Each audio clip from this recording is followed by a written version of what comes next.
Hello बच्चों, आपकी भारी डिमांड पर आपने बहुत किया कि सर फॉर्मूला रिवीजन चाहिए। तो ये जानते हैं मैं एक बुक नहीं, पार्ट 1 ही नहीं, 1 से 9 चैप्टर जैसा आप डिमांड कर रहे थे, क्योंकि कई बच्चों के यहाँ रे ऑप्टिक्स भी पूछा जा रहा है।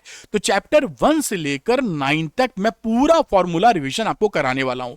और ये वीडियो लंबा भी नहीं होगा, 40 मिनट्स के आसपास आप फॉर्मूला पूरे रिवाइज कर लेंगे। शुरू से अंत तक ध्यान से फॉर्मूले पे निगाह गड़ा के रखिए, कोई भी फॉर्मूला मिस मत कीजिएगा। पूरा वीडियो देखिए जिससे बात समझ में आए। और अरविंद सर की मेहनत अगर आपको फ्रूटफुल लगती है तो लाइक और शेयर कीजिएगा, और अरविंद एकेडमी चैनल को सब्सक्राइब करना मत भूलिएगा। चलिए वीडियो को स्टार्ट कर लेते हैं। मैं लेके चलता हूं आपको वीडियो की पीसी की स्क्रीन में। तो मैं ले आता हूं आपको, देखिए पीसी की स्क्रीन में, और यहां पर देखिए ये आपको लिखा हुआ है फॉर्मूला रिवीजन फिजिक्स के चैप्टर 1 से लेकर 9 तक सारे के। उससे पहले छोटी सी जानकारी मैं आपको दे देता हूं बेटा।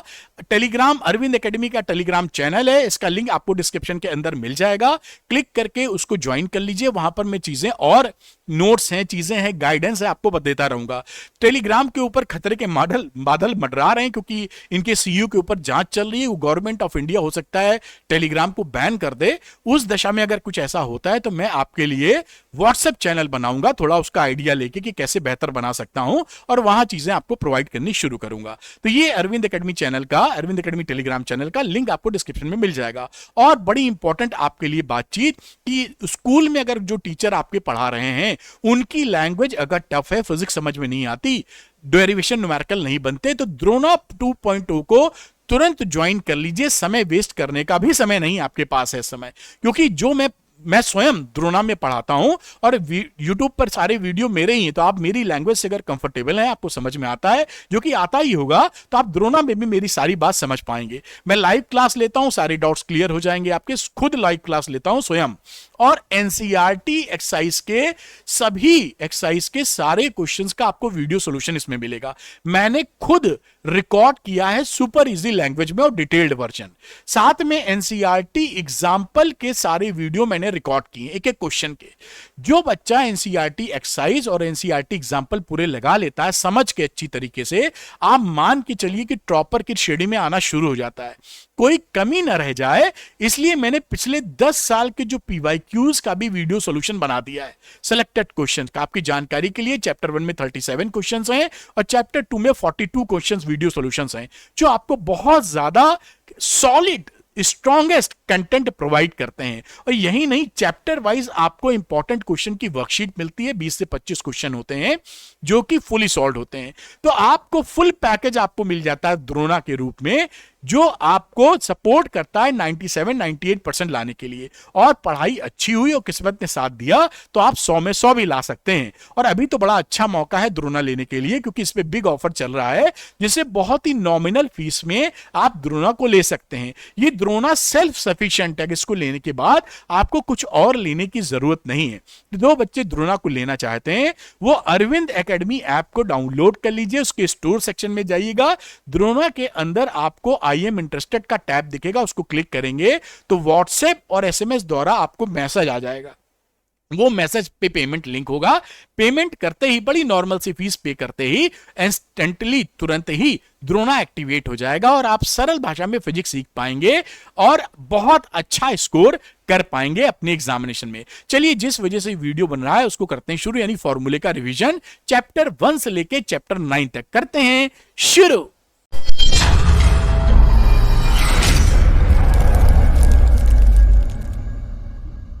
तो स्टार्ट करते हैं। देखिए chapter number 1, electric charges and fields. पहले में इलेक्ट्रॉन के ऊपर मिलने वाला चार्ज जो आप जानते हैं 1.6 × 10⁻⁻19 कूलम। ये मास है, ये रेस्ट मास होता है m0, और मास होता है जो कि डायनेमिक मास है या मोशन में। तो m0 √1 - v²/c², v हो गई इस जो भी पार्टिकल है उसकी वेलोसिटी, और c है speed of light. Quantization condition Q = NE आप जानते हैं कि एक जो इलेक्ट्रॉन है वो मल्टीपल इंटीग्रल फॉर्म में डाला जा सकता है। मैं इस फॉर्मूले की बात करूंगा, समझाऊंगा तो काफी लंबा वीडियो चला जाएगा। ये कूलम्ब्स लॉ है, दो चार्जेस के बीच लगने वाले फोर्स 1/4πε0 Q1 Q2/r²।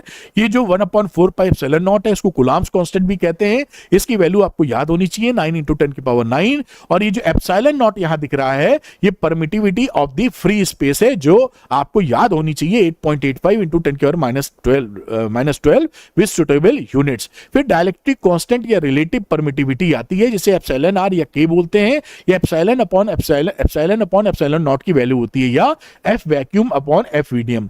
कुछ एग्जांपल्स है कि ये डाइलेक्ट्रिक कांस्टेंट कितने कितने के बराबर होता है, जैसे पानी के लिए, वाटर के लिए 80 के बराबर होता है। सुपरपोजिशन प्रिंसिपल का ये फॉर्मूला है, जब ये आप सुपरपोजिशन लगाते हैं तो इस फॉर्मूले के तहत नहीं बल्कि आराम से लगा लेते हैं, तो ये फॉर्मूला आप याद रखिए, छूटे ना, इसलिए मैंने लिया है। इलेक्ट्रिक फील्ड जैसा आप जानते हैं फोर्स पर यूनिट चार्ज होता है, तो is equal to F upon q not, और due to point charge E is equal to 1/4 pi epsilon naught Q upon R square electric field का फॉर्मूला होगा due to point charge. Continuous charge distribution में ये formula लगता है, और इसके तीन वेरिएंट होते हैं। एक तो वॉल्यूम चार्ज डेंसिटी, जहां पर इस dq को आप चेंज कर देते हैं रो इंटू dv में, और रो होता है volumetric charge density. Surface charge density के बाद बात होगी तो इस dq को हम सिग्मा इंटू ds में चेंज कर देते हैं, यहां पे लिखा हुआ। जब ये क्वेश्चन लगाएंगे तो ज्यादा खुल के लगा पाते हैं, ये इसलिए कि कोई भी चीज छूटे ना। लाइन चार्ज डेंसिटी की बात करें तो इस dq को जो यहां पर था, इसको हम लेमडा इंटू dl लिख देते हैं, और ये फॉर्मूला तब्दील हो जाता है। आगे फॉर्मूले की हम बात करते हैं बेटा।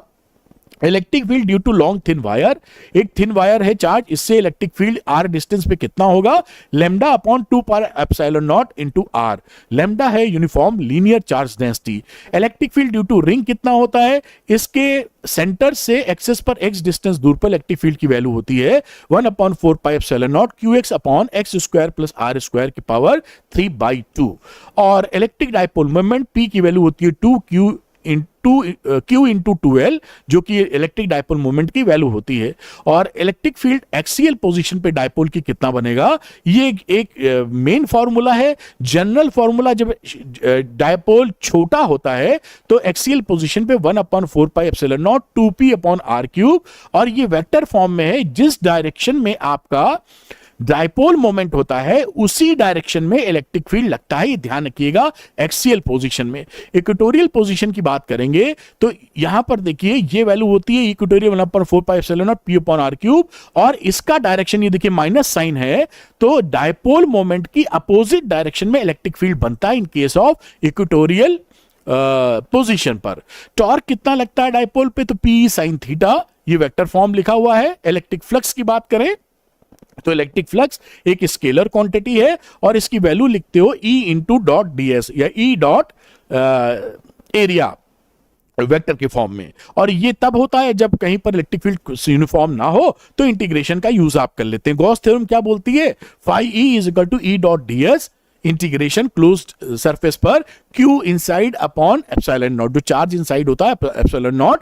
ये फ्लक्स के बारे में गॉस थ्योरम आपको बताती है। Electric field infinite plate sheet से कितना बनेगा, E is equal to sigma upon 2 epsilon naught. ये वेक्टर लिखा है मैंने जिसे याद कर पाए कि परपेंडिकुलर डायरेक्शन में होता है, फ्री फ्रॉम R है, यानी कितनी भी दूर जाएंगे तो इलेक्ट्रिक फील्ड इतना ही होगा। ये बड़ा इंपॉर्टेंट है। Electric field thin spherical shell की वजह से देखिए, अगर आप आउटसाइड है तो 1/4 pi epsilon not q upon r square हो जाएगा। ऑन दी सरफेस पे हैं तो स्मॉल r की जगह कैपिटल R इसकी सरफेस पे आ गए, और इनसाइड अगर हैं तो इलेक्ट्रिक फील्ड जीरो होता है। किसी भी कंडक्टर में अगर अंदर आ जाते हैं आप तो इलेक्ट्रिक फील्ड नहीं होता, जीरो। तो ये ग्राफ बड़ा पूछा जाता है आपसे, देखिए ये इनसाइड की तरफ जाएंगे तो कोई इलेक्ट्रिक फील्ड नहीं है, और ये सरफेस पे आ गए उससे बाहर जाते हैं तो E is proportional to 1/r square चलता है। तो ये आपकी बड़ी इंपॉर्टेंट बात है। चैप्टर नंबर 1 के सारे फॉर्मूले, एक भी सवाल इसके बाहर का नहीं आएगा, मैंने कंप्लीट कर दिए हैं। अगली बात करते हैं चैप्टर नंबर 2 की। पोटेंशियल डिफरेंस की बात की जाए तो VB माइनस VA की बात करें हम लोग, इसके बीच का पोटेंशियल, तो वर्क डन जो एक्सटर्नल एजेंसी करती है upon Q not. Potential due to point charge, कोई पॉइंट चार्ज है उससे बनने वाला पोटेंशियल कितना है, तो 1/4 pi epsilon not Q by R। Dipole potential की बात करें, यानी डाइपोल से उसकी एक्सियल पोजीशन पर या इक्वेटोरियल पोजीशन पर कितना पोटेंशियल बनता है। तो शॉर्ट डाइपोल के लिए बात करेंगे तो V एक्सियल कितना आता है, 1/4 pi epsilon naught P upon R square. और इक्वेटोरियल पे ध्यान रखिएगा, हमेशा डाइपोल मोमेंट जीरो रहने वाला है। इसके अलावा डाइपोल पोटेंशियल किसी भी आर्बिट्री पॉइंट पर हो, यानी जनरल पॉइंट पर हो यहां पर, तो ये फॉर्मूला बन जाता है V is equal to 1/4 pi epsilon naught P cos theta upon R square. Theta जैसा आप देख रहे हैं R और डाइपोल मोमेंट के बीच का ये एंगल होता है। अब यहां पर potential due to uniformly charge thin spherical shell, एक चार्ज थिन स्फेरिकल शेल है, इसकी वजह से पोटेंशियल कितना बन रहा है। अगर ये आउटसाइड है तो V is equal to 1/4πε0 Q by R बनेगा, यानी P जो है वो स्फेरिकल शेल से बाहर है तो, और अगर उस पर है तो Q अपॉन R लगा दीजिए, Q अपॉन स्मॉल r की जगह। अगर इनसाइड है तो ध्यान रखिएगा इसके अंदर पोटेंशियल जीरो नहीं होता है, इलेक्ट्रिक फील्ड जीरो होता है, तो पोटेंशियल की वैल्यू सरफेस के बराबर ही रहती है 1/4πε0 Q अपॉन कैपिटल R। इसकी आगे की बात करें अगर हम लोग यहां पर, तो यहां पर ये देखिए ग्राफ, देखिए ये ग्राफ क्या है कि इनसाइड बात कर रहे हैं, तो ये देखिए पोटेंशियल की वैल्यू आई है, पीछे इलेक्ट्रिक फील्ड में जीरो था ये, और उसके बाद V is proportional to R। इस ग्राफ को भी पकड़ के रखिएगा, काफी पूछा जाता है आपसे। फिर relation between electric field and potential, तो ये रिलेशन मैंने इन जनरल लिखा है, आपके लिए ये वैलिड है, क्योंकि जो नीचे वाला है इसी पे सवाल बोर्ड में आते हैं। E is equal to minus dV/dr, और ये पूछ लेते हैं कि माइनस साइन क्या बताता है, तो यहां माइनस साइन शो करता है कि V decreases in the direction of electric field, यानी इलेक्ट्रिक फील्ड की डायरेक्शन में आप जाओगे तो पोटेंशियल गिर जाता है। ये इस माइनस साइन का मतलब होता है, अगर आपसे पूछा जाए तो आप कह सकते हैं। दूसरी बात, पोटेंशियल एनर्जी की बात हम करते हैं 2 पॉइंट चार्जेस के बीच में, तो ये 2 पॉइंट चार्जेस के बीच में कितनी पोटेंशियल एनर्जी होगी, 1/4πε0 Q1 Q2 अपॉन R।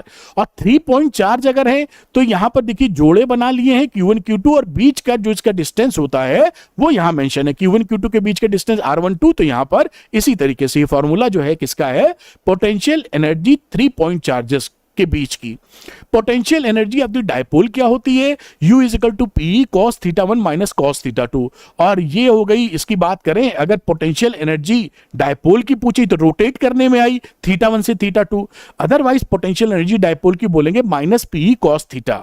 अब ये जानते हैं इनिशियली θ90 वो, उसके बाद हमने थीटा घुमाया है, तो ये पोटेंशियल एनर्जी। कैपेसिटेंस की बात करें तो कैपेसिटेंस होता है Q is equal to C/V या C is equal to Q/V, ये कैपेसिटेंस की बात है। कैपेसिटेंस स्फेरिकल कंडक्टर का, कई बच्चे पूछ रहे थे सर ये कोर्स में नहीं, अरे कोर्स में स्फेरिकल कैपेसिटर नहीं है, लेकिन स्फेरिकल कंडक्टर का कैपेसिटेंस है, तो ये स्फेरिकल कैपेसिटेंस हो जाता है C की वैल्यू 4πε0 कैपिटल R के बराबर।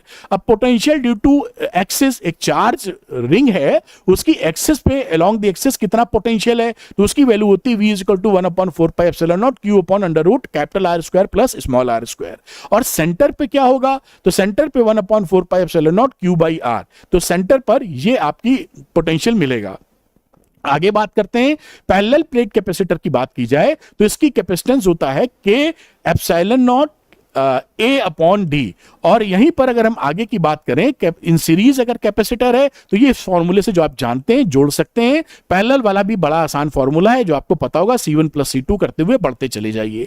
एनर्जी स्टोर्ड इन कैपेसिटर की बात की जाए तो U होता है हाफ CV स्क्वायर या half Q square upon C या हाफ QV, और एनर्जी स्टोर्ड अगर सीरीज या पैरेलल कॉम्बिनेशन में हो तो सिंपल एनर्जी को आप जोड़ देते हैं, चाहे वो सीरीज में लगा हो चाहे पैरेलल में लगा हो। एनर्जी डेंसिटी क्या हो जाती है, टोटल एनर्जी होती है half epsilon not E square AD, और एनर्जी डेंसिटी का मतलब होता है एनर्जी पर यूनिट वॉल्यूम, तो इस टोटल एनर्जी को A इंटू D यानी वॉल्यूम से डिवाइड कर दीजिए, half epsilon not E square value हो जाएगी एनर्जी डेंसिटी जो कैपेसिटर की बीच की प्लेट्स के बीच मौजूद है।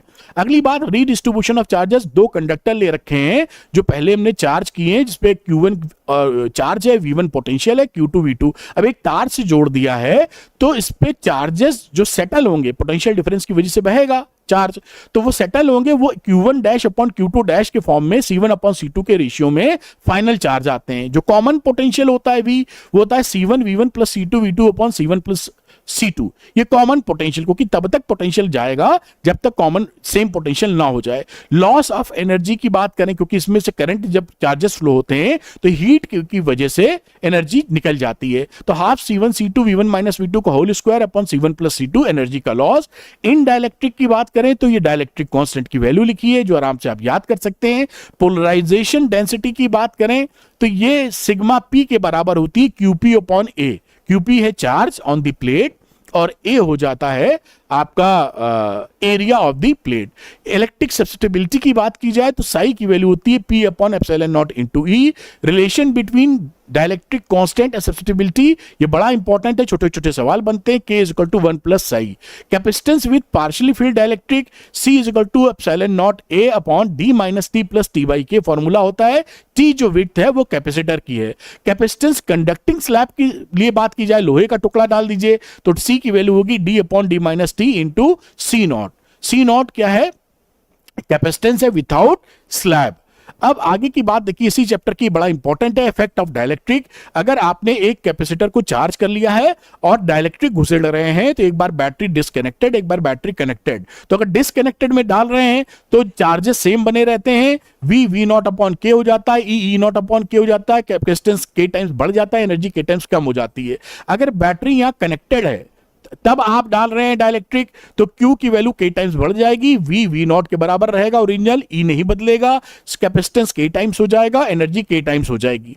कंपाउंड डाइलेक्ट्रिक की बात हो तो इस फॉर्मूले से आप जोड़ सकते हैं, जैसे देख रहे हैं सीरीज कॉम्बिनेशन में अगर है और कंपाउंड अगर पैरेलल में है, देखिए तो इस तरीके से आप जोड़ सकते हैं जो यहां पर मैंने लिख दिया है, तो इसका इस्तेमाल कर सकते हैं, अच्छे सवाल आए तो भी। ये है, पढ़ते रहिए, किताब खुल रही है, पढ़ते रहिए। ये चैप्टर 2 हमारा कंप्लीट हो जाता है। चैप्टर 3 पर आ जाते हैं हम लोग। इलेक्ट्रिक करंट आप जानते हैं आई एवरेज की वैल्यू होती है Q बाई टी या I instantaneous DQ by DT। Ohm's law V equal to IR, बच्चे को मालूम है। रेजिस्टिविटी होती है R equal to rho L by A, formula होता है। करंट डेंसिटी एक वेक्टर क्वांटिटी है, I अपॉन A के बराबर होगी, या I की वैल्यू लिखे तो J डॉट A, ये वेक्टर क्वांटिटी होती है। इसका जो डायरेक्शन होता है वो मोशन ऑफ पॉजिटिव चार्ज की तरफ होता है बेटा। कंडक्टेंस की बात करें तो 1 अपॉन R के बराबर होता है, और साइमन इसका SI यूनिट होता है। कंडक्टिविटी 1 अपॉन रो के बराबर होगी, सिग्मा से दिखाते हैं। Vector form of Ohm's law, ये पूछा जाता है अक्सर आपसे, E की वैल्यू E is equal to rho J, ये देखिए वेक्टर क्वांटिटी इन्वॉल्व है इसलिए vector law of Ohm's law बोलते हैं, या J is equal to sigma into E। Drift velocity VD की वैल्यू होती है माइनस E, इलेक्ट्रॉन की ड्रिफ्ट वेलोसिटी लिखी है तो E है, E electric field upon mass of electron into tau, यानी रिलैक्सेशन टाइम। उसके बाद कहते हैं relation between I and VD, यानी करंट और ड्रिफ्ट वेलोसिटी के बीच का रिलेशन। तो I is equal to n e AVD, formula बहुत फेमस है, आपको पता होना चाहिए। और अगली बात करते N क्या होता है यहां पर? Number of electrons per unit volume, number density होती है इलेक्ट्रॉन डेंसिटी, ये याद रखना, नहीं तो गलत लगा दोगे फॉर्मूला। अच्छा, डिडक्शन ऑफ ओम्स लॉ की बात करें तो इसी से डिडक्शन करके R की वैल्यू निकालते हैं, जो यहां पे लिखी है ml upon NE square tau into A, ये इसी से डिड्यूस कर लेते हैं हम लोग। रेजिस्टिविटी, ये फॉर्मूले याद होने चाहिए, तेजी से सवाल लगाने में मदद करेंगे। रो M upon NE square into tau. Relation between J sigma और E, तो J की वैल्यू होगी सिग्मा E की वैल्यू रो J, कुछ ऐसा ही है जैसे vector form of Ohm's law कहा जाता है। मोबिलिटी क्या होता है? पर यूनिट इलेक्ट्रिक फील्ड के लिए जो ड्रिफ्ट वेलोसिटी होती है उसी को मोबिलिटी ऑफ चार्ज कैरियर बोलते हैं। तो mu is equal to VD upon E। Relation between I and mu, तो I इसी NE जो लिखा है NE इसी को चेंज कर देते हैं, I is equal to NEA mu E into E। और जैसे मैं आपको बता रहा था कि कोई भी चीज मैंने छोड़ी नहीं है, सवाल इसी में से आने हैं, सारे फॉर्मूले complete. Temperature dependence of resistivity बात करें तो रो देखिए इस तरीके से जुड़ा होता है टेम्परेचर पर। ये रो नॉट है T नॉट टेम्परेचर पर, T पर कितना रेजिस्टिविटी होगी वो रो ये निकलेगी। अल्फा होता है coefficient of resistivity, temperature coefficient of resistivity, तो रो की वैल्यू ये देखिए यहां पे लिखी है। RT निकालेंगे इसी तरीके से, ये रेजिस्टेंस है तो RT is equal to R naught 1 plus alpha into delta T। Delta T क्या है? टेम्परेचर का डिफरेंस T और नॉट के बीच में। रेजिस्टेंस इन सीरीज, फॉर्मूला आपको बचपन से पता है, क्लास 10th से पढ़ रहे हैं। Resistance in parallel 1 upon R का भी फॉर्मूला आपको आसानी से मालूम रहता है। अब सेल की बात करते हैं तो in case of discharging of cell V की वैल्यू होती है E minus IR। Small r क्या है? इंटरनल रेजिस्टेंस, और स्मॉल r निकालेंगे तो E minus V upon I, और इस तरीके से फॉर्मूला आपके सामने आता है जो काम करेगा। आगे बात करते हैं चार्जिंग ऑफ सेल। अगर सेल को चार्ज करते हैं, जैसे मोबाइल फोन आप चार्ज कर रहे हैं, तो V is equal to E plus IR हो जाता है। सेल इन सीरीज है तो EMF दोनों सिंपली जुड़ जाते हैं और इक्विवेलेंट रेजिस्टेंस भी सिंपली जुड़ जाता है। सेल्स अगर पैरेलल में है, दो सेल्स की बात की जाए तो E इक्विवेलेंट की वैल्यू लिखेंगे E1 R2 plus E2 R1 upon R1 plus R2 बेटा, और R इक्विवेलेंट की वैल्यू आप देख रहे हैं क्योंकि पैरेलल कॉम्बिनेशन में है। और इन जनरल अगर N सेल्स होता है तो उसको याद कैसे रखना है? E equivalent upon R equivalent E1 upon R1 plus E2 upon R2 के फॉर्म में n सेल्स अगर पैरेलल कॉम्बिनेशन में जुड़े हुए हैं और R1 upon R equivalent parallel combination में, तो इस तरह से फॉर्मेट यूज किया जाएगा। कंडीशन ऑफ मैक्सिमम करंट कब होती है? सीरीज कॉम्बिनेशन में, तो NER प्लस NR के बाद। कंडीशन क्या है? जब कैपिटल R बहुत बड़ा हो स्मॉल nr से, ये बहुत बड़ा हो nr से, तो ये मैक्सिमम करंट की वैल्यू कितनी है? Ne upon R। अब कंडीशन पैरेलल कॉम्बिनेशन में कौन सी मैक्सिमम करंट निकलेगी भाई? तो I की वैल्यू होती है Me upon Mr plus R। ये M है, M पैरेलल लाइंस हैं, और मैक्सिमम कंडीशन है जब टोटल रेजिस्टेंस की वैल्यू बहुत छोटी हो स्मॉल r अपॉन n से। Me upon R maximum current की वैल्यू हो गई। मिक्स्ड ग्रुपिंग ऑफ सेल की बात की जाए तो I की वैल्यू होती है MnE upon Mr plus NR। n cells series में है, m सेल्स रो में लगे हुए हैं, और मैक्सिमम करंट कब मिलेगी? जब कैपिटल R की value nr upon capital small m के बराबर हो। Electric power P is equal to W/T, ये फॉर्मूला आप जानते पहचानते हैं, कोई खास नहीं। Electrical energy P into T, 1 kilowatt की वैल्यू याद रखिएगा, बहुत बार फॉर्मूला इस्तेमाल होता है, 3.6 इंटू 10 की पावर 6 जूल। पावर सीरीज में होती तो ये फॉर्मूला लगता है 1/V वाला, और फॉर्मूला पैरेलल कॉम्बिनेशन में तो सिंपली P1 प्लस P2 करके जोड़ देते हैं। एफिशिएंसी सोर्स की ईएमएफ की क्या है? Output power upon input power, R upon R plus R। Maximum power theorem क्या होती है कि जो maximum output power of a source है ईएमएफ का, वो E स्क्वायर अपॉन 4R पे मिलता है P मैक्सिमम, जब कैपिटल R स्मॉल r के बराबर हो। किरचॉफ लॉ, पहला लॉ होता है जंक्शन रूल या केसीएल आप बोलते हैं, किरचॉफ करंट लॉ, ये समेशन आई की वैल्यू 0 कहता है। सेकंड लॉ लूप लॉ है, किरचॉफ वोल्टेज लॉ, जो समेशन आप डेल्टा वी की वैल्यू 0 कहता है। व्हीट स्टोन ब्रिज, जैसा आप जानते हैं, इस व्हीट स्टोन ब्रिज को बैलेंस कंडीशन कब बोलते हैं? जब P upon Q is equal to R by S हो, और आप जानते हैं उस समय VB और VD का पोटेंशियल सेम हो जाता है। ये व्हीट स्टोन ब्रिज की बात होती है। चलते हैं चैप्टर नंबर 4 पर। एक भी सवाल इसके बाहर का नहीं आएगा, सब कुछ मैं कंप्लीट करा रहा हूं। मूविंग चार्ज एंड मैग्नेटिज्म में बायो-सावर्ट्स लॉ, जैसा आप जानते हैं, डीबी की वैल्यू होती है mu naught upon 4 pi I dl cross r upon r cube. Magnitude form में ये लिखा हुआ है, एक छोटे से करंट एलिमेंट से बनने वाला magnetic field.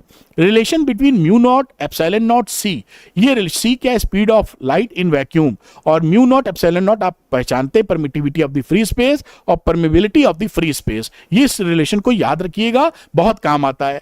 Magnetic field due to infinitely long current carrying wire, तो ये अगर फाइनाइट वायर है, देखिए इसकी लेंथ, तो ये फॉर्मूला इस्तेमाल करते हैं, B is equal to mu naught upon 4 pi I upon r sine phi 1 plus sine phi 2। ये फाई 1 फाई 2 एंगल कहां से लिए गए हैं, इसका आप ध्यान रखिएगा। अगर ये वायर इनफाइनाइटली लॉन्ग हो जाती है, ये तो लॉन्ग नहीं फाइनाइट है, अगर ये इनफाइनाइटली लॉन्ग है तो इसकी वैल्यू हो जाती है mu naught upon 2 pi I upon r, r distance पर मैग्नेटिक फील्ड जो आप लिख रहे हैं यहां पर। Infinitely wire at one end, अगर ये इनफाइनाइटली लंबी वायर है, एक एंड पे निकाल रहे हैं, एक सिरे पर, तो वैल्यू होगी mu naught upon 4 pi I upon r. दूसरी बात, centre of current carrying loop पर अगर मैग्नेटिक फील्ड निकालेंगे तो म्यू नॉट आई अपॉन 2r निकलेगा, इसको याद करके रखिए आप। दूसरी बात, magnetic field axis of the loop पर, ये मैग्नेटिक एक करंट कैरिंग लूप है, इसकी axis along the axis value निकालेंगे तो b की वैल्यू होती है mu naught I r square 2r square plus x square की पावर 3/2। और अगर ये काफी दूर है ये पॉइंट p से, उस समय x की वैल्यू स्मॉल r से काफी ज्यादा होगी, तो ये फॉर्मूला तब्दील हो जाता है म्यू नॉट अपॉन 2 आई r square upon x cube में। इसको भी याद करके रखिए, सारे सवाल सही होंगे। B at the centre circular segment अगर है, उसमें सेंटर पर ये एल लेंथ का करंट फ्लो हो रही है, आर रेडियस है, तो ये जो फॉर्मूले लिखे हैं, ये देखिए, ये लेंथ के हिसाब से सेंटर पे बनने वाला मैग्नेटिक फील्ड है, और ये इधर देखिए तो ये थीटा के फॉर्म में दिया हुआ है, तो ये बड़ी आपकी मदद करेगा ऐसे सवालों के लिए। Ampere's law, B dot d l close loop के अंतर्गत mu naught into I net के बराबर होता है, और सिंप्लीफाइड एम्पियर लॉ क्या होता है? B L equal to mu naught into I net. B due to solenoid, solenoid के अंदर जो मैग्नेटिक फील्ड होता है वो बी होता है mu naught n I. N क्या होता है? लीनियर टर्न डेंसिटी, यानी total number of turns upon length of the solenoid. Solenoid के एक एंड पर कितना मैग्नेटिक फील्ड होगा? इसका आधा, हाफ म्यू नॉट एन आई। अब मैग्नेटिक फील्ड थिक वायर कोई है तो इसके अंदर और बाहर मैग्नेटिक फील्ड कितना होता है? तो इसमें आर की वैल्यू अगर आउटसाइड की बात की जाए तो mu naught 2 pi upon I by R होगा। यहां पर बी की वैल्यू प्रोपोर्शनल होती है 1 अपॉन आर के। सरफेस पे अगर बात करें तो मैग्नेटिक फील्ड कितना बनेगा? Mu naught upon 2 pi I upon R, और इनसाइड बात करें इस तार के अंदर तो वैल्यू होती है mu naught upon 2 pi I upon R square into small R. यहां पर B is proportional to R है। इसका ग्राफ बड़ा पूछा जाता है, कई बार आ चुका बोर्ड एग्जामिनेशन में। तो आप देखिए जब अंदर होता है तो स्ट्रेट लाइन मिल रही है, और यहां पर ये देखिए अंदर जब है यहां पे स्ट्रेट लाइन, उसके बाद B is proportional to 1 upon R। ये कहानी है थिक वायर की। उसके बाद फोर्स ऑन मूविंग चार्ज, ये Q into V cross B होता है। जब V 0 है तो फोर्स 0, रुके हुए पार्टिकल पर कोई फोर्स नहीं लगता। 0 डिग्री है तो फोर्स 0 है, 90 है तो मैक्सिमम फोर्स आपको मिलेगा। Force on current carrying conductor तो I into L cross B या ILB साइन थीटा होता है force on current carrying conductor in a magnetic field. अब कुछ फॉर्मूले और, दो वायर हैं जो पैरेलल करंट कैरिंग वायर से, इसमें कितना फोर्स लगता है। ये जो फोर्स लिखा है फोर्स पर यूनिट लेंथ है, तो म्यू नॉट अपॉन 2 पाई I1 I2 अपॉन R हो गया। सेम डायरेक्शन में करंट होगी तो अट्रैक्शन होता है इनके बीच में, अगर अपोजिट डायरेक्शन में करंट है तो रिपल्शन होता है, और लगने वाला फोर्स दोनों पर बराबरी है जैसा आप देख पा रहे हैं। उसके बाद टॉर्क क्या होता है, current carrying loop in magnetic field रखा है तो M क्रॉस B, और टाउ की वैल्यू M की वैल्यू जैसे जानते हैं NIA होती है, उसकी वैल्यू पुट कर देंगे तो आपका टॉर्क निकल आएगा। गैल्वेनोमीटर की बात कर लें तो देखिए अल्फा होता है डिफ्लेक्टिंग एंगल, ये NB A upon K into I के बराबर होता है, तो यहाँ अल्फा प्रोपोर्शनल है करंट के। इसी वजह से गैल्वेनोमीटर में जो स्केलिंग होती है वो इक्वली स्पेस्ड होती है, क्योंकि जो एंगल है डिफ्लेक्शन एंगल वो करंट के प्रोपोर्शनल होता है। अब G की बात करते हैं जिसको गैल्वेनोमीटर कांस्टेंट कहते हैं या फिगर ऑफ मेरिट भी बोलते हैं, तो I अपॉन अल्फा या K अपॉन NBA हो जाएगी। उसके बाद करंट सेंसिटिविटी का फॉर्मूला जो अक्सर एग्जामिनेशन में इस पे सवाल आते हैं, IS की वैल्यू है alpha upon I NBA upon K, voltage sensitivity alpha upon V NBA upon KR, यानी current voltage sensitivity current sensitivity upon R के बराबर होती है। कन्वर्जन की बात करें गैल्वेनोमीटर को एमीटर में ले जाने के लिए, तो शंट की वैल्यू जो निकाले हो गए IG upon I minus IG into galvanometer resistance, तो ये शंट रेजिस्टेंस आ गया। IG गैल्वेनोमीटर करंट निकालोगे तो S upon G plus S into I, और ये हो गया रेजिस्टेंस ऑफ द एमीटर, ये GS upon G plus S जो कि S से काफी कम होता है। तो ये हो गया कन्वर्जन गैल्वेनोमीटर से एमीटर में करते वक्त। अब गैल्वेनोमीटर से वोल्ट मीटर बना रहे हो तो I हाई होता है, सीरीज में लगाते हैं, और R की वैल्यू होती है V upon IG minus capital G, और टोटल जो V होता है resistance of volt meter R plus G के बराबर होता है। अब चलते हैं चैप्टर नंबर 5 के ऊपर। 4 खत्म हो चुका, हर चीज मैंने बताई आपको। मैग्नेटिक लेंथ की जो बात करते हैं, देखिए मैग्नेट की जो लेंथ होती है ज्योमेट्रिकल वो उसकी लंबाई होती है, लेकिन मैग्नेटिक लेंथ को बोलते हैं पोल्स के बीच की डिस्टेंस जो थोड़ी अंदर की तरफ होती है, ये रेशियो होता है 0.84, छोटी होती है ज्योमेट्रिक लेंथ से। कूलम्ब्स लॉ मैग्नेटिक फोर्स के लिए म्यू नॉट अपॉन 4 पाई QM1 into QM2 upon R square. QM1 क्या है, पोल स्ट्रेंथ, पहले पोल की दूसरे पोल की, इस तरीके से पकड़ें।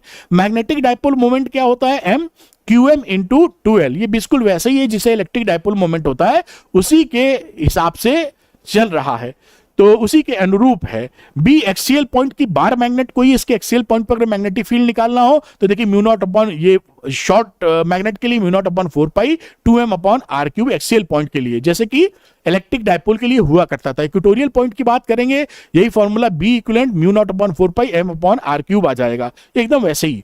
टॉर्क ऑन मैग्नेटिक फील्ड बात करो तो M क्रॉस B या MB साइन थीटा। आगे की बात देखते हैं हम लोग, तो आगे आपको potential energy of magnetic dipole बात करें, आप रोटेट कर रहे हैं अगर किसी मैग्नेट को तो उसकी वैल्यू क्या हो जाए, मैग्नेटिक डाइपोल को मैग्नेटिक फील्ड में, तो MB हो जाएगा cos θ1 माइनस cos θ2, θ1 से θ2 रोटेट कर रहे हैं। U 0 होता है जब मैग्नेटिक डाइपोल मोमेंट B के परपेंडिकुलर हो, और अदरवाइज U की value minus M dot B होती है, यानी उसकी पोटेंशियल एनर्जी मैग्नेटिक की, ये बात कर रहे हैं, कोई P ऑफ मैग्नेटिक डाइपोल की बात चल रही है। करंट लूप ऐसे मैग्नेटिक डाइपोल बात करें तो इसका जो मैग्नेटिक डाइपोल मोमेंट होता है MI इंटू A होता है, या MNIA पकड़ के चलिए, magnetic dipole moment of current carrying loop. Gauss theorem magnetism में क्या है, B डॉट DS करेंगे क्लोज्ड सरफेस में हमेशा 0 आता है, इसका मतलब होता है मोनोपोल्स कभी एग्जिस्ट नहीं करते, यानी केवल आपको नॉर्थ या केवल आपको साउथ कभी भी नहीं मिलने वाला। ये कुछ अपतिक्रम वाली इक्वेशन है, याद कर लीजिए। मैग्नेटाइजिंग फील्ड होता है B not mu naught into NI solenoid के लिए। मैग्नेटिक इंडक्शन की बात करें तो BM म्यू नॉट NIM की बात करते हैं, IM होता है मैग्नेटाइजेशन सरफेस करंट।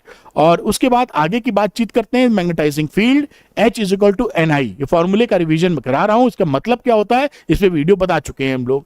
दूसरी बात करते हैं इंटेंसिटी ऑफ मैग्नेटाइजेशन। तो टोटल मैग्नेटाइजेशन जो है किसी मटेरियल का वो वॉल्यूम से डिवाइड कर दिया जाए तो magnetization of intensity of magnetization निकल आता है। ये मामला क्या है, वो जो मैटर है उसकी मैग्नेटिक प्रॉपर्टी को समझने के लिए टेक्निकल टर्म सीखने पड़ते हैं। अब यहां पर टोटल मैग्नेटिक फील्ड बात करते हैं किसी मटेरियल में क्या होती है, तो B naught plus B M के बराबर बाहर से लगने वाला फील्ड मतलब खुद वो जो डेवलप कर रहा है, ये फॉर्मूला आपके काम आएगा। मैग्नेटिक परमेबिलिटी म्यू होता है B upon H, relative permeability mu R की वैल्यू होती है mu upon mu naught, magnetic susceptibility psi M की value M upon H, relation between mu R and X M बात करें तो म्यू आर इक्वल टू 1 प्लस एक्सएम। ये सारे फॉर्मूले आपके काम आने वाले हैं, इंपॉर्टेंट है। क्यूरीज लॉ की बात करें पैरामैग्नेटिक सब्सटेंस के लिए तो psi M is equal to C upon T होता है, ये क्यूरीज लॉ है। ये मैंने छोटा सा ग्राफ बना दिया जिससे बात पकड़ने में और आसानी हो। फिर क्यूरीज लॉ के बाद एक और लॉ आता है जिसे बोलते हैं मॉडिफाइड क्यूरीज लॉ।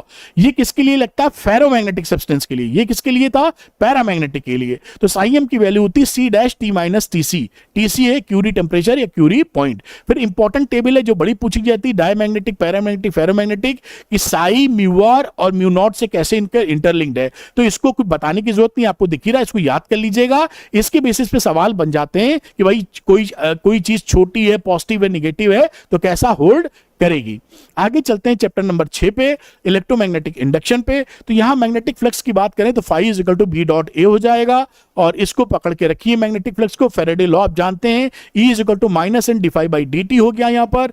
और इस अगर एन टर्न्स है तो एन से मल्टीप्लाई कर देंगे। मोशनल ईएमएफ की बात करें तो ई बी एल एफ, कई बच्चे कहते हैं मोशनल ईएमएफ कोर्स में नहीं है, पढ़ लीजिएगा, कभी वो मेंशन नहीं किया जाता, आपके कोर्स में रहता है। Current induced E upon R है, B L V upon R. Force on movable arm, ये जो आर्म मूव कर रही है इस पे फोर्स कितना लग रहा है, B square L square V upon R. Power कितनी डिलीवर होगी इसमें जो आप लगाएंगे, B square L square V square upon R. Relation charge के बीच कितना चार्ज फ्लो होगा, phi delta phi upon R के बराबर। ईएमएफ रोटेटिंग रॉड, एक रॉड को रोटेट कर रहे हैं तो कितना ईएमएफ जनरेट होता है, half B L square omega. Coil को रोटेट कर रहे हैं तो क्या होगा, E N B A omega sine omega T, या E is equal to E naught sine omega T, और ई नॉट की वैल्यू होती है N B A omega. Electromagnetic induction चालू है, सेल्फ इंडक्शन की वैल्यू होती है L into I, E is equal to minus L D I upon D T. Self inductance of a solenoid की बात करें तो एल की mu square N square L A, इसी से एन वगैरह की वैल्यू लिख के और भी कई फॉर्मूले बना लेते हैं जो आपके सामने लिखे हुए हैं। Mutual induction phi is equal to M I है, एम है mutual coefficient of mutual inductance, E is equal to minus M D I by D T. Mutual inductance of two long solenoids की बात करें तो M का हो जाता है mu naught N one N two A upon L. इसी को तरह तरह के फॉर्मूले में लिख देते हैं इसी की वैल्यू रखकर, और ये फॉर्मूला होता है म्यूचुअल इंडक्टेंस का दो सोलेनॉइड के बीच में। अल्टरनेटिंग करंट की बात कर लेते हैं चैप्टर नंबर 7 की। एसी वोल्टेज और करंट के बीच में ये रिलेशन, ये आपको पहचानते ही है, E equal to E naught sine omega T, I equal to I naught sine omega T. तीन वैल्यू होती है अल्टरनेटिंग करंट की, एवरेज एक साइकिल में 0, हाफ साइकिल में 2 पाई बाई आई नॉट। इस वाली डिजिट को याद करके रखिएगा, काम आती है 0.637 आई नॉट।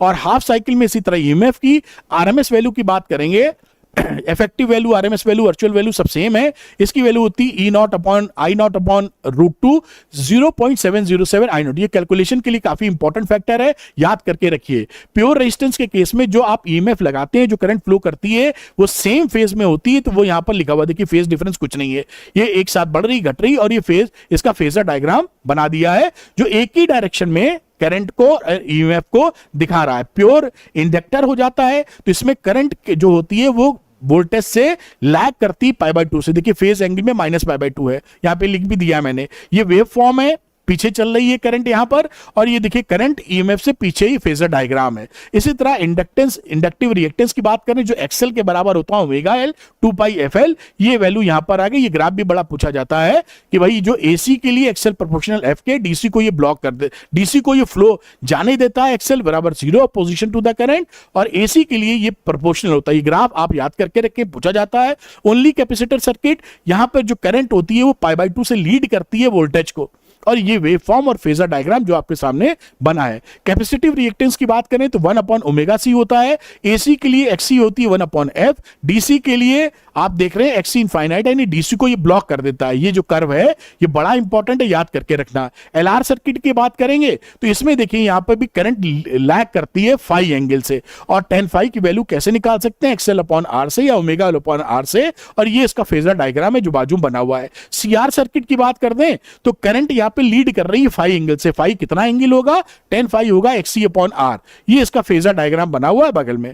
सीरीज एलसीआर सर्किट की बात कर लेते हैं तो यहां पर कौन लीड करेगा कौन लैग करेगा ये डिपेंड कर जाता है कि एक्सेल एक्ससी से बड़ा है या एक्ससी एक्सेल से बड़ा है। खैर अगर मैं यहां पर एक्सेल को एक्ससी से बड़ा मान लूं तो tan फाई की value XL minus XC upon R पे डिपेंड कर जाती है। इंपीडेंस ट्रायंगल है, सीरीज एलसीआर सर्किट है, ये इसका फेजर डायग्राम है, शांति से इसको देख सकते हैं। अब इसके स्पेशल केस बन जाते हैं कि भैया कौन किससे बड़ा है। अगर एक्सेल एक्ससी से बड़ा है तो एक्सेल डोमिनेट करेगा, उस समय करंट लीड करेगी, जिस करंट लैग करेगी, जिस एंगल से लैग करेगी वो निकाल सकते हैं tan फाई से। और एक्सेल अगर छोटा है, एक्सी बड़ा है तो कैपेसिटिव सर्किट होगा, उस समय करंट लीड करती है, और फाई निकालने का तरीका बाजू में लिखा है।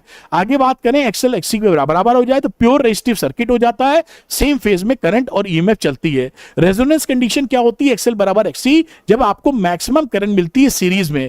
ये रेजोनेंट फ्रीक्वेंसी है ओमेगा आर या एफआर की value 1/2 under root LC। Quality factor हो जाता है 1/R अंडर रूट L/C, और पी एवरेज की वैल्यू देख रहे हैं ERMS IRMS cos फाई के बराबर है। और यहां पर जैसा आप जानते हैं प्योर रेजिस्टिव सर्किट है तो ये वैल्यू होगी, और अगर प्योर इंडक्टिव है तो P average 0, capacity P average 0, series LCR में ये वैल्यू। रेजोनेंस कंडीशन में प्योर रेजिस्टिव यानी P average ERMS into IRMS के बराबर होगा। पावर फैक्टर होता है cos फाई R/Z के बराबर। प्योर इंडक्टिव के लिए cos फाई 0, प्योर रेजिस्टिव के लिए cos फाई 1, और रेजोनेंस कंडीशन में भी cos फाई 1। वॉटलेस करंट का मतलब होता है इस सर्किट में जो करंट फ्लो कर रही है उसकी एवरेज पावर कंज्यूम 0 हो, जैसे प्योरली इंडक्टिव सर्किट या प्योरली कैपेसिटिव सर्किट इसके एग्जांपल हैं। ट्रांसफार्मर की बात करें तो प्राइमरी और सेकेंडरी करंट का अगर रेशियो ले लेंगे तो E2/E1 मिलेगा। इससे देखिए ये उल्टा है, ये N2/N1 के बराबर, और ये एफिशिएंसी है पावर्स की। I1 का मतलब प्राइमरी कॉइल में करंट, और I2 का मतलब सेकेंडरी कॉइल में करंट। इलेक्ट्रोमैग्नेटिक वेव की बात करें तो डिस्प्लेसमेंट करंट का फॉर्मूला ये मेंशन किया हुआ है, phi naught D phi by ET। Modified Ampere's law, displacement current आने के बाद इसका मॉडिफिकेशन हो गया तो ये एम्पियर्स लॉ था mu naught IC plus ID हो गया। IC कंडक्शन करंट है, ID डिस्प्लेसमेंट करंट है। मैक्सवेल की 4 इक्वेशंस हैं आपके सामने, देख सकते हैं, और ये याद रखिएगा, कई बच्चे छोड़ देते हैं, कभी कभी इस पे सवाल आपसे पूछ लिया जाता है। इलेक्ट्रोमैग्नेटिक वेव्स में डायरेक्शन ऑफ EM वेव निकालना हो तो E क्रॉस B से निकलेगा। सोर्स इसका एक्सीलरेटेड चार्ज होता है। एनर्जी डेंसिटी EM वेव की निकालनी हो तो इलेक्ट्रिक फील्ड की एनर्जी डेंसिटी और मैग्नेटिक फील्ड की बराबर होती है। देखिए ये इसकी वैल्यू भी मैंने लिख दी है, और यू टोटल निकालेंगे तो epsilon not E square RMS या B स्क्वायर RMS अपन म्यू नॉट के बराबर होगा। ये बातें आप जरूर याद करके रख सकते हैं। Intensity of EM wave epsilon not E square RMS into C या C के तरीके से मैग्नेटिक फील्ड के फॉर्म में। मोमेंटम इलेक्ट्रोमैग्नेटिक वेव का U/C होता है, ये टोटल एनर्जी, C है speed of light in vacuum. Radiation pressure PR I/C। सब कुछ कंप्लीट है, एक सवाल बाहर से नहीं आने वाला है। I इंटेंसिटी है। E/B में रिलेशन, इस पे सवाल बड़े बनते हैं, पकड़ के रखिए। E/B इक्वल टू C या E0/B0 equal to C। Relation between C में E, ये रिलेशन पहले भी हम डिस्कस कर चुके हैं, इसको पकड़ के रखिए, जगह जगह आपको इस्तेमाल होता दिखेगा। इक्वेशन ऑफ EM वेव मैंने लिख दी है कि कभी बाय द वे टेक्निकल सवाल आ जाए तो इस तरीके से इनका यूज करके आप सवालों को कर सकते हैं। ये इलेक्ट्रोमैग्नेटिक स्पेक्ट्रम की कुछ वैल्यूज भी मैंने लिख दी है, जिससे तैयारी पुख्ता रही। ये प्रेजेंटेशन टेलीग्राम ग्रुप पे मैं डाल दूंगा, लिंक डिस्क्रिप्शन में ज्वाइन कर लीजिएगा। तो इसको पढ़ने की जरूरत नहीं, आप खुद ही इसको शांति से याद कर सकते हैं। ये रेडियो वेव्स का यूजेस और प्रोडक्शन लिखे हुए हैं। इसी तरीके से सारे वेव्स की, जैसे माइक्रोवेव है, राडार सिस्टम में यूज होती है, प्रोडक्शन कैसे होता है। इंफ्रारेड वेव्स है, रिमोट कंट्रोल में यूज होती है, कैसे प्रोडक्शन होता है। विजिबल लाइट है, जहां पे हम देख सकते हैं कैसे प्रोडक्शन होता है।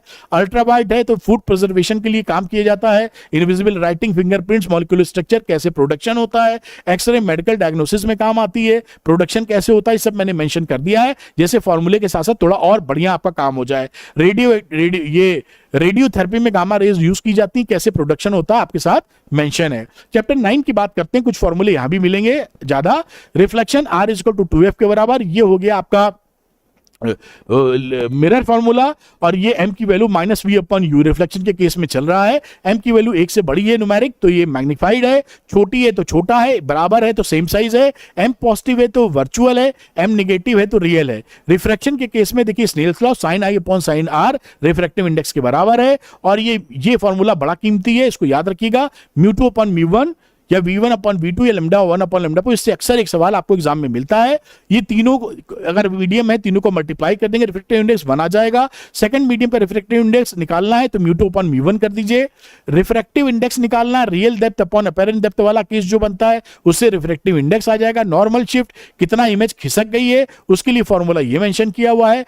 कई मीडियम है, अगर एक नहीं है तो उसके लिए total shift, normal shift D से निकाल पाएंगे। टोटल इंटरनल रिफ्लेक्शन में कभी कभी कहते हैं क्या है कि ये refractive index 1 upon sine IC के बराबर होता है। और ये केस मैंने आपको एग्जांपल लिख दिया है, जब एक लाइट बल्ब जला दिया जाता है और उससे रोशनी पानी के अंदर से कैसे निकल रही है, तो हाइट पूछ लेते हैं कि हाइट और रिफ्रैक्टिव इंडेक्स और आर में रिलेशनशिप ये होती है जो लिखी है।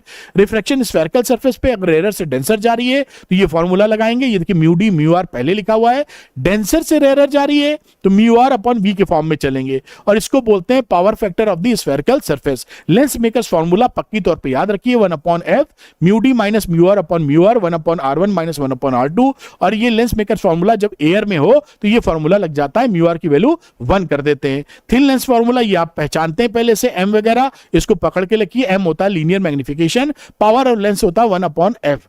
आगे की बात करते हैं कॉम्बिनेशन ऑफ लेंस, दो लेंस आपस में जोड़ के रखेंगे तो पावर जुड़ जाती है, या फोकल लेंथ इस तरीके से बनती है जैसा देख रहे हैं। मैग्निफिकेशन पावर आपस में मल्टीप्लाई इसकी कर दी जाएगी। प्रिज्म के केस में ये formula angle of prism R plus R one, ये आर ये आर वन ध्यान से देखिए, और I plus I S, I plus I S, I है इंसिडेंस एंगल, आई डैश है emergence angle, A plus delta के बराबर होता है। और जब ये एंगल ऑफ मिनिमम डिविएशन होता है तो आई बराबर आई डैश और आर बराबर आर डैश हो जाता है। ये पिक्यूलियर सिचुएशन है। साथ में रिफ्रैक्टिव इंडेक्स की वैल्यू देखिए, ये प्रिज्म मटेरियल के लिए इसके लिंक्ड है। स्मॉल एंगल प्रिज्म के लिए डेल्टा म्यू माइनस 1 इंटू ए के बराबर होती है। ऑप्टिकल इंस्ट्रूमेंट माइक्रोस्कोप की बात करें तो ये मैंने बिल्कुल क्लैरिटी से लिखा हुआ है, ये मैग्नीफाइंग पावर है beta upon alpha. Simple microscope में डी अपॉन यू ही आ जाती है। केस 1 जब फाइनल इमेज डी पे बन रही हो तो 1 प्लस डी अपॉन एफ, जब फाइनल इमेज इंफिनिटी पर डी अपॉन एफ। और माइक्रोस्कोप इन दोनों मैग्नीफाइंग पावर के बीच चलता है। कंपाउंड माइक्रोस्कोप में जो मैग्नीफाइंग पावर है V naught U naught D upon E या एमओ इंटू एमई के बराबर। केस 1 अगर डी पर है तो ये फॉर्मूला लगेगा V upon UO 1 plus D upon F E, या लेंथ ऑफ ट्यूब से कन्वर्ट कर दोगे तो ये फॉर्मूला लग जाएगा। याद कर लीजिए, जब फाइनल इमेज डी इंफिनिटी पर है रिलैक्स्ड आई के लिए तो ये फॉर्मूले में तब्दीली हो जाती है, mu naught V naught upon U naught D upon F E minus L upon F O into D upon F E. किसके लिए? कंपाउंड माइक्रोस्कोप जब रिलैक्स्ड आई के लिए बन रहा है।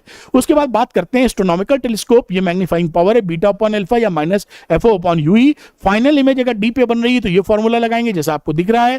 केस 2 में अगर फाइनल इमेज इंफिनिटी पे बन रही है तो minus F O upon F E. Length of tube F O plus F E होता है। लार्जर मैग्निफिकेशन के लिए टेलीस्कोप में एफ ओ की वैल्यू ऑब्जेक्टिव लेंस की जो फोकल लेंथ है वो आईपीस से काफी बड़ी होनी चाहिए। ये मैंने रे ऑप्टिक्स के सारे फॉर्मूले कवर कर दिए हैं, पढ़ते रहिए और सारी चीज कवर्ड है, इसके बाहर से एक भी न्यूमेरिकल नहीं बनने वाला है। अंत में आपको फिर से मैं याद दिला देता हूं कि द्रोणा 2.0 ज्वाइन करना मत भूलिएगा। अगर स्कूल में जो पढ़ाई चल रही है वो समझ में आपके फिजिक्स की नहीं आ रही है, द्रोणा में आपको लाइव क्लासेस मिलती हैं, मेरी सारे डाउट्स क्लियर मिलेंगे। एनसीईआरटी एक्सरसाइज का सभी वीडियो सोल्यूशन मिलेगा जो मैंने खुद रिकॉर्ड किया है डिटेल्ड एंड सुपर इजी भाषा में। एग्जाम्पल्स पूरी किताब सभी एग्जाम्पल्स को रिकॉर्ड किया है सुपर इजी लैंग्वेज और डिटेल्ड वर्जन में। जो बच्चा एनसीईआरटी के सारी एक्सरसाइज और सारे एग्जाम्पल्स लगा लेता है वो टॉपर की श्रेणी में आना शुरू हो जाता है। कोई कमी ना रहे तो लास्ट 10 ईयर्स के पीवाईक्यू के भी मैंने वीडियो सॉल्यूशन खुद रिकॉर्ड किए हैं सेलेक्टेड क्वेश्चंस के, वो भी आपको मिल जाएंगे इसी के अंदर। और चैप्टर वाइज वर्कशीट 20 से 25 क्वेश्चन फुली सॉल्व्ड वो भी मिल जाएंगे। एक स्ट्रॉन्गेस्ट कोर्स द्रोणा है जो 97-98% लाने के लिए आपको ऑफर करता है। आपने मेहनत अच्छी की, किस्मत ने साथ दिया तो 100 में 100 भी आपके आएंगे। तो द्रोणा आप ज्वाइन कर सकते हैं और अभी द्रोणा ज्वाइन करने के लिए बिल्कुल राइट टाइम है, क्योंकि अभी आज पे चल रहा है बिग ऑफर, यानी बहुत ही नॉमिनल फीस पे आप द्रोणा को ज्वाइन कर सकते हैं। और और इसको ज्वाइन करते ही, क्योंकि ये सेल्फ सफिशिएंट कोर्स है, इसको लेने के बाद आपको कुछ नहीं लेना है, आप ले लीजिए और पढ़ाई आसान भाषा में फिजिक्स सीखिए और बहुत अच्छे नंबर लेके आइए। जो बच्चे द्रोणा को लेना चाहते हैं वो अरविंद एकेडमी ऐप को डाउनलोड कर लीजिए, आपको डिस्क्रिप्शन में मिलेगा लिंक इसका। इसके स्टोर सेक्शन में जाइएगा, अरविंद एकेडमी ऐप डाउनलोड करिए, इसके स्टोर सेक्शन में जाइए, वहां द्रोणा कोर्स के अंदर आई एम इंटरेस्टेड का बटन मिलेगा, क्लिक करिएगा, आपको व्हाट्सएप और एसएमएस द्वारा लिंक आ जाएंगे, पेमेंट लिंक। उसको पेमेंट करते ही इंस्टेंटली आपका द्रोणा का जो कोर्स एक्टिवेट हो जाएगा।